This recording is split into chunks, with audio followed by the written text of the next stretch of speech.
C'est pour ça que quelqu'un comme Ismaël Snabi, qui dit dans son récit « J'ai pas compris ce qui m'arrivait, je pensais qu'on était frères », c'est parfois ce que je souhaite à certains. C'est parfois, sous le coup de l'énervement, ce que je souhaite à certains en guest, quand on essaie de leur expliquer certaines choses, et qu'ils nous disent « Non, c'est nos frères », et que tu lui dis, et que tu lui expliques que les personnes qu'on combat, c'est pas ton voisin, c'est pas le boulanger algérien, c'est pas ton collègue algérien, etc. Mais c'est ce qu'il cache en arrière-plan. C'est pas ce qu'il te montre de façade. Et Ismaël Snabi, il était très très heureux avec ses amis ce jour-là de voir des gardes-côtes algériens. Ils étaient très heureux de les voir. Ils se sont dit enfin de l'aide. Nos frères algériens vont nous aider.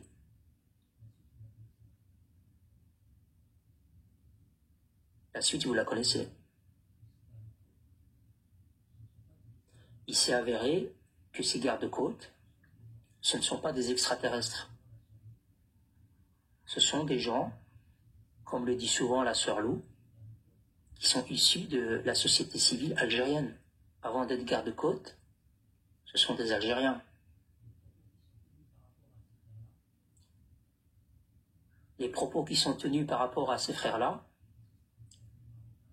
c'est partie intégrante de l'idéologie qui consiste à dire le Marocain, c'est un sioniste. C'est ce qu'ils lui ont posé comme question. Est-ce que tu as été en Israël? Pourquoi est-ce que tu es en train de shahad? Tu n'es pas musulman, tu es juif, etc., etc. Ça fait partie de l'idéologie qui est ancrée chez les Algériens.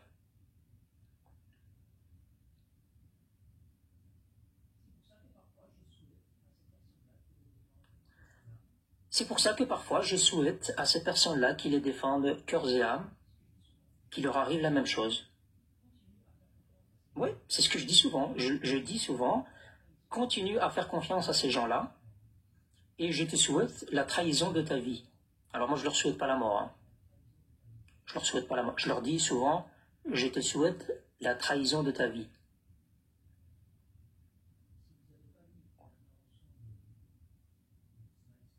Si vous n'avez pas lu l'intervention de Ismaël Snabi à la presse, et ce passage précis, quand il dit « Je pensais que c'était nos frères », ah ouais, il y en a beaucoup, beaucoup, beaucoup aujourd'hui encore qui pensent que c'est nos frères. Et qui pensent que c'est nos frères sur des considérations de quartier, on a grandi ensemble, c'est mon collègue de travail, c'est mon voisin. Ouais. Ben, prends un peu le gars là, ton voisin, et dis-lui ce qu'il pense de Ismaël Snabi. Tu vas voir le nombre de points d'interrogation qu'il va te mettre dans la phrase. Ah, mais je suis pas au courant, ah, mais je savais pas, Allahu a'lam ce qui s'est passé, Allahu a'lam ce qu'ils avaient dans le slip. Et là, tu vas voir le côté fraternel de ces gens-là.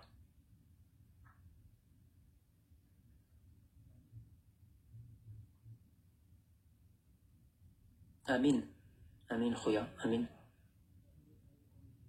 Amin. Tu vois, on est des gens qui réfléchissons et qui savons faire la part des choses. Les Marocains, si le Marocain, après un drame comme celui-là,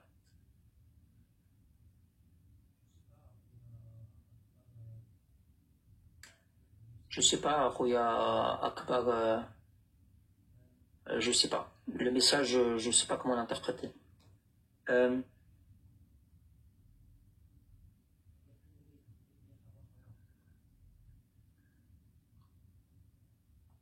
Les Hawa. Vous êtes exactement dans le même état d'esprit que le frère Ismaël Snabi. Exactement.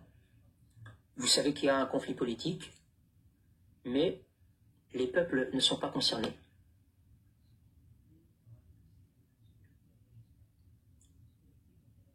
Ce qui me déplaît, Brahim, c'est que nos autorités ne réagissent pas. Nos autorités, quand elles réagissent, Akhoya, tu ne le sais pas. Et tu ne sais pas sous quelle forme elles réagissent. Et l'autorité marocaine, elle réagit en fonction de son domaine de compétence. Elle ne peut pas agir là où elle ne sait pas agir. Famsi ou là? Et il y a certaines choses qui ne peuvent pas être exprimées publiquement. Avec un régime voyou hystérique, il faut utiliser des méthodes. Avec le régime algérien, quand tu veux essayer de réparer quelque chose, de résoudre une problématique, tu es obligé d'utiliser une méthode comme tu utilises une méthode avec un gosse. Alors, où est-ce qu'on peut lire l'intervention? Vous voulez que je vous la lise rapidement ou pas? Ou ça va être trop barbant de la lire? Je la lis ou pas? Et puis on ferme le live. Direct, derrière, on ferme le live. 1 ou 2 sucres. Du lait d'abord, Soso. Tu vois, Soso? Voilà pourquoi ça ne va pas se faire. Tu me proposes le sucre, le café et pas le lait. Voilà. Oui? Je vous lis l'article? Oui? Ok, d'accord. Je vous lis l'article. Je vous lis l'article, après on met l'hymne national, et après on se quitte là-dessus.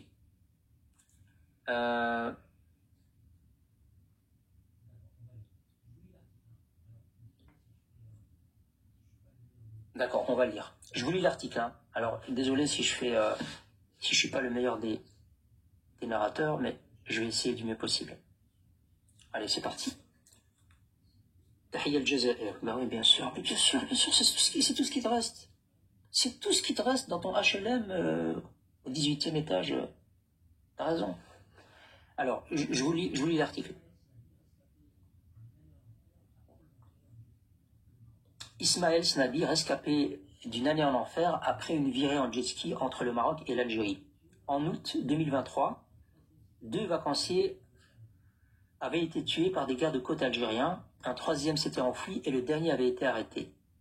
Revenu en France après 1 an de prison ferme, il livre sa version des faits. Le franco-marocain Ismaël Snabi, sur un scooter de mer, quelques minutes avant d'être arrêté par les gardes-côtes algériens, dans les eaux à la frontière entre le Maroc et l'Algérie, le 29 août 2023. Ça, c'est le contexte. C'est bien les commentaires des Algériens, là. Les khawatistes, regardez bien leurs commentaires quand je le lis. Hein. C'est important parce que moi, je vais être en train de lire, mais regardez les commentaires en forme de chah, en forme de bien fait pour sa gueule. Lisez bien la fraternité qui nous lie. Cette journée-là est devenue son enfer. Il n'en sort pas. Ismaël Snabi est séquestré par un souvenir de vacances qui le rend fou. Dans son salon gris, comme son humeur, ce franco-marocain de 28 ans ressasse son histoire tel un derviche traumatisé. Je ne m'attendais pas à cela, souffle Isra, son épouse.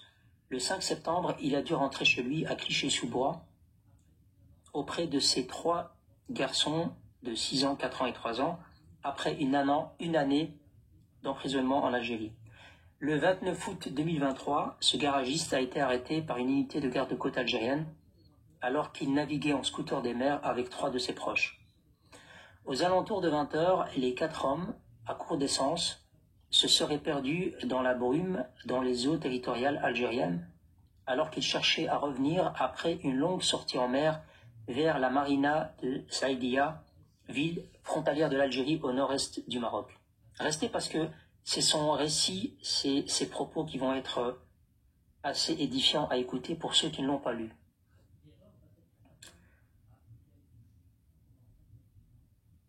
L'erreur va être fatale à Bilal Kissi, franco-marocain de 28 ans, Abdelali Mchiwab, un ressortissant marocain de 40 ans installé en banlieue parisienne, tué ce soir-là par des tirs attribués à la patrouille algérienne.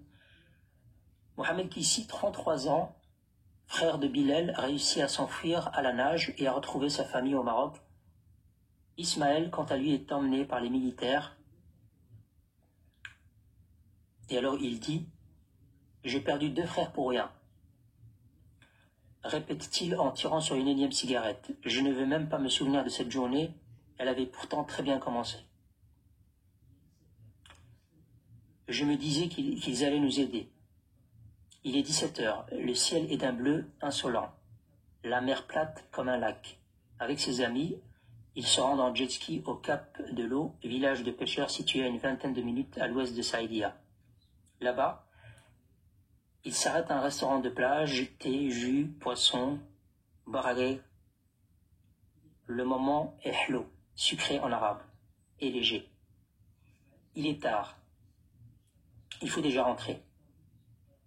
Ismaël Snabi et Mohamed Kissi conduisent chacun un scooter de mer tandis que son frère Bilal et Abdelali Meshouer en partagent un troisième.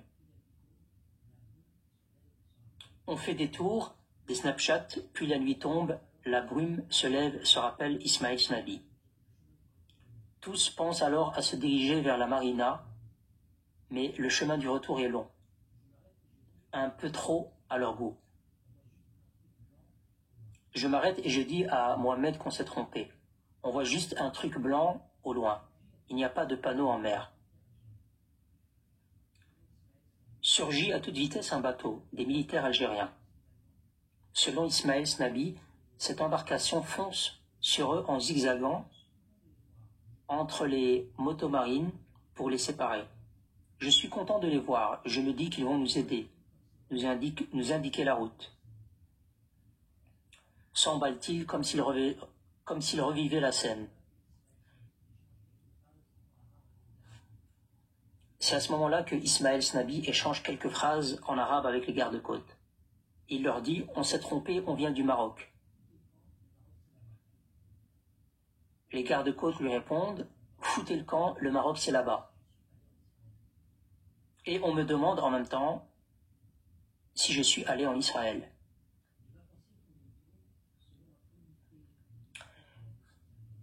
Les vacanciers font demi-tour. Selon un communiqué du ministère de la Défense algérienne, ces derniers auraient pris la fuite après avoir été sommés de s'arrêter. Face à un refus d'obtempérer, et compte tenu de cette région maritime frontalière enregistrant une activité accrue de bandes de narcotrafic et de crimes organisés, des coups de feu ont été tirés contraignant un des jet skis à s'immobiliser alors que les deux autres ont pris la fuite. Alors ce que je viens de vous lire, c'est ce qu'a publié le ministère de la Défense algérienne, évidemment, hein, qu'on se comprenne bien. Tout cela est entre guillemets, c'est le texte qui est publié par le ministère de la Défense algérienne. Une explication qu'avait démenti Mohamed Kissi, entendu depuis par la police française et qui avait relaté son récit dans Le Monde, et qui est désormais également démenti par Ismaël Snabi. Les versions des deux rescapés se recoupent. Comme on était sur la réserve, on est reparti à bas régime. On ne pouvait pas s'enfuir. C'est comme si on était en trottinette et eux en moto. Tient à préciser Ismaël Snabi. Tout a basculé en quelques secondes. C'est alors que le jeune homme entend des bruits, des tirs. Il se jette à l'eau. Je me mets à Shahad, donc la récitation de profession de foi, Feddin, comme si mon heure était arrivée. Et à ce moment-là, j'entends « T'es juif, pourquoi tu shahad ?» Les militaires le repêchent pour l'arrêter en pleine mer et, selon l'armée algérienne, 20h07 à environ 1,8 mille marins au nord-ouest de Kis, bon, peu importe. Il lui attache les pieds et les mains comme un agneau avant de le plaquer au fond du bateau pneumatique. J'ai une botte sur la joue, on me frappe, on me demande si je suis allé en Israël, dit-il en songeant à la normalisation des relations diplomatiques du royaume marocain avec l'État hébreu depuis fin 2020. Alors c'est des accords tripartites, si même les médias on doit leur apprendre ça. Je ne comprends pas, je n'ai rien à voir avec ça. Donc c'est lui qui le dit, hein. Écoutez les khawatistes. Hein. Il dit que c'est à ce moment-là seulement que ça lui revient en tête que le Maroc a signé des accords tripartites. Et il se dit, je comprends pas, j'ai rien à voir avec ça. Je suis torturé.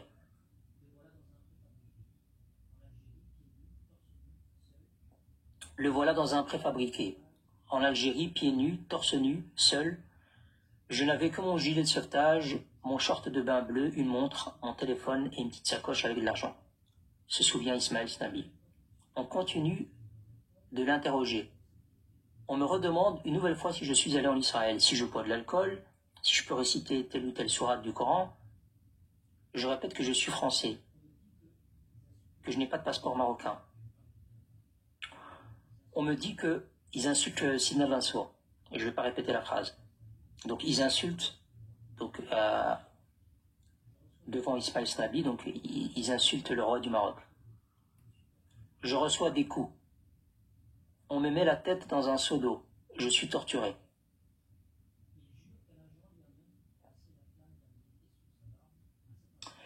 Il jure qu'un agent lui a même passé la flamme d'un briquet sous sa barbe. À cet instant, j'ai tellement peur que je n'ai pas mal. Il soutient que des militaires l'ont pris en photo avec le jet ski criblé de balles, comme un trophée. C'est là que j'ai compris qu'on nous avait tiré dessus.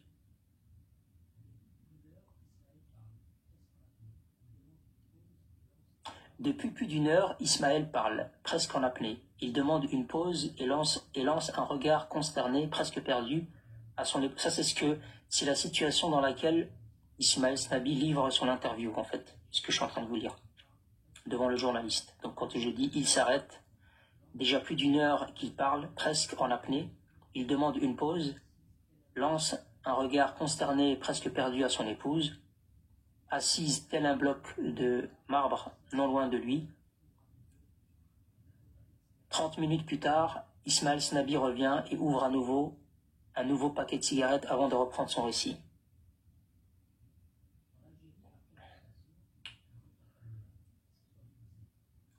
En Algérie, après l'arrestation, un autre calvaire, cette fois judiciaire.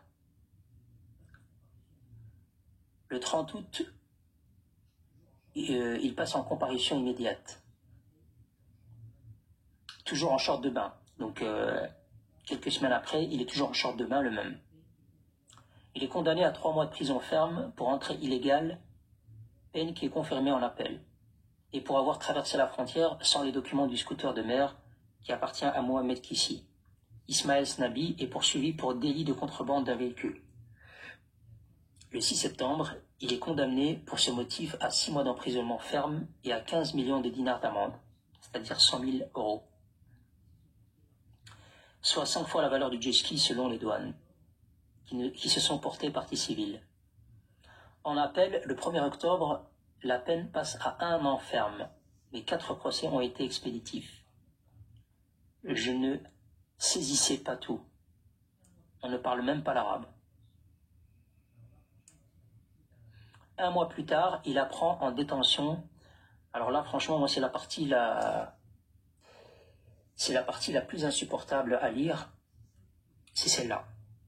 Et c'est celle qui vous décrit. C'est celle qui vous décrit les Marocains et les Khawatistes. Que quand on vous parle de ces gens-là, on ne vous parle pas d'un gang cagoulé de méchants qui s'apprêtent à faire du mal. Et que ces méchants-là ne s'assimilent pas à une société civile innocente. Quand on vous parle de ça, on vous parle de gens qui représentent la société civile, qui sortent des réalités algériennes, de l'éducation algérienne, de l'idéologie algérienne, qui ont besoin d'humilier, de torturer, mais pas n'importe qui. Ils ont besoin d'humilier, de torturer, de rabaisser, de tuer même des Marocains.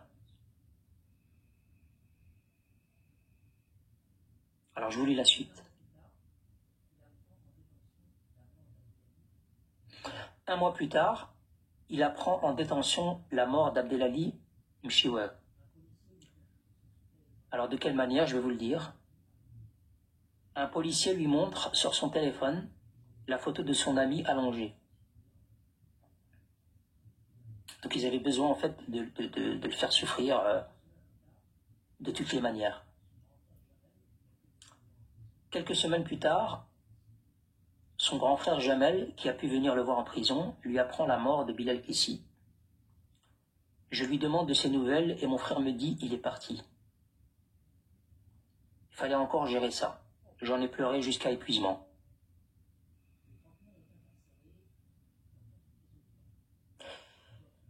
Le trentenaire est incarcéré dans 4 prisons différentes. Dort sur des couvertures humides. Manque d'hygiène. Il perd 30 kilos. Il pesait au départ 120 kilos. Le sommeil, la raison. Une rumeur court qu'il a le sida.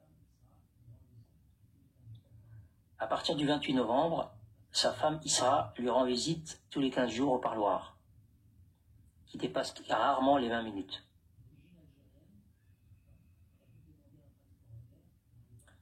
D'origine algérienne, donc sa femme, elle a dû demander un passeport vert pour aller voir son mari à travers une vitre. On lui avait refusé sa demande de visa avec ses papiers français.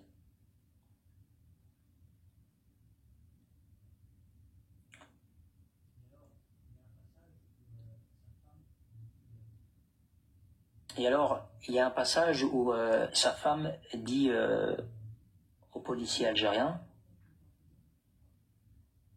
elle leur dit, c'est parce qu'il est marocain qu'il est en prison?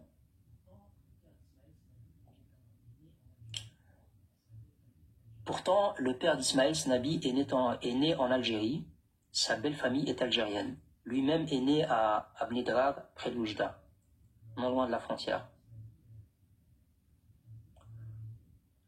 Alors, Ismaël Snabi, qui dit, ouvrez les guillemets, on est des frères, alors pourquoi?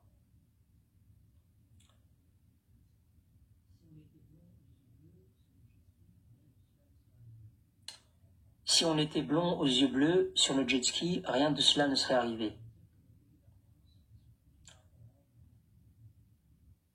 Et dire que mon pays, la France, et son consulat Oran n'ont rien fait pour moi. Contacter l'ambassade de France à Alger n'a pas souhaité faire de commentaires.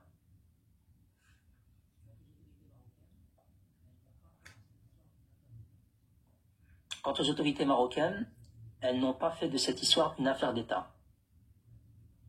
Puisque, comme ça a été déclaré, ceci relève de la compétence du pouvoir judiciaire.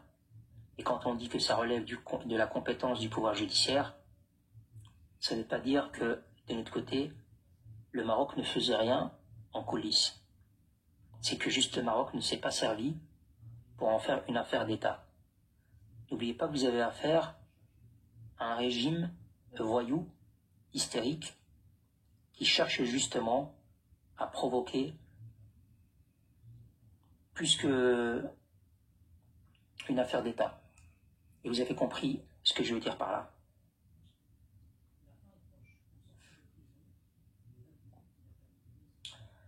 La fin est proche. Pour sortir de prison, le 28 août, il a fallu payer 100 000 euros.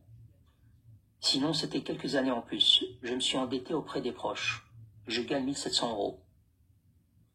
J'ai payé une rançon puisque j'étais en otage. Vous avez bien entendu ce qu'il a dit. Il était en otage. Il a payé une rançon pour sortir.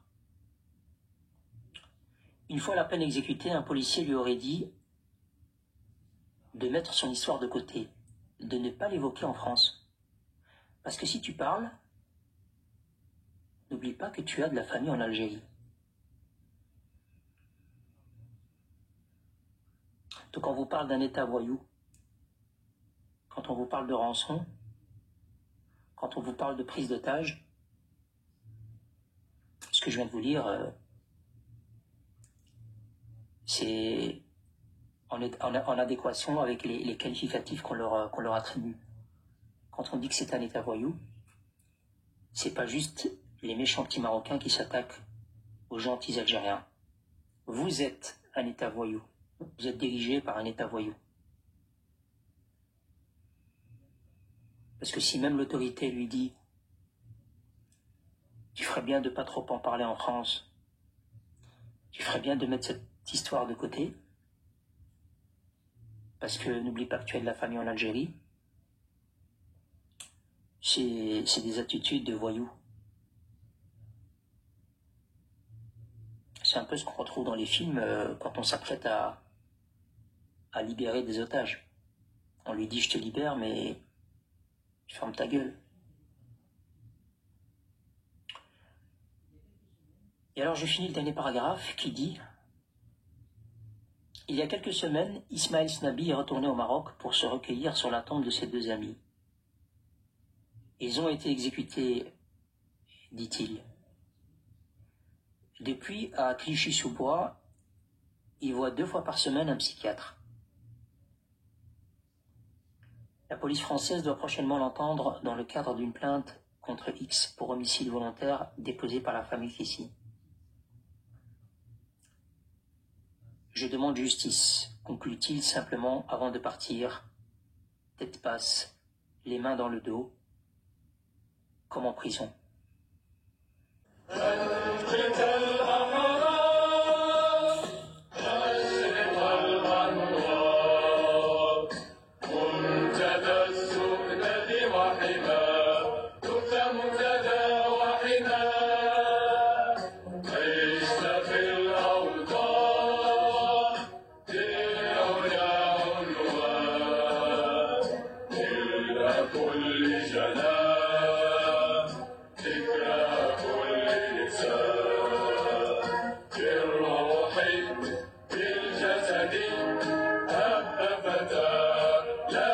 لبى نداء